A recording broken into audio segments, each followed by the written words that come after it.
প্রথম জামাই ষষ্ঠী তো একটু বেশি স্পেশাল হয়, কি বলো? আজকে আমার মায়ের সমস্ত আয়োজন হচ্ছে তার জামাইয়ের জন্য, পুরো রাজকীয় আয়োজন। দেখতেই পাচ্ছ অভ্র বসে গেছে খেতে, আর অভ্র একটাই কথা বলছিল, কি করে খাবো এত কিছু। কিন্তু আমার মা তো আমার মাই, শুনবে না, অনেক কিছু আইটেম রান্না করেছে, যদিও আমিও মাকে হেল্প করেছি। আর প্রচুর রান্না হয়েছে, মানে রাজকীয় একদম জামাই ষষ্ঠীর আয়োজন। তো তোমাদের সাথে শেয়ার করি, চলো কি কি বানিয়েছিল মা। প্রথমে ছিল 5 রকম ভাজা, স্যালাড, ভাত, এগুলো তো থাকবেই। ও দাঁড়াও, এখানে মিষ্টি আছে, পরে আসছি।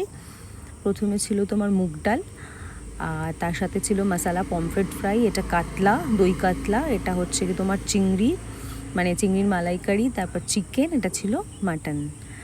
আর কি সাথে ছিল চাটনি, পায়েস, দই, মিষ্টি, আম, লিচু আর জাম। কেমন লাগলো তোমাদের সব এই আয়োজন?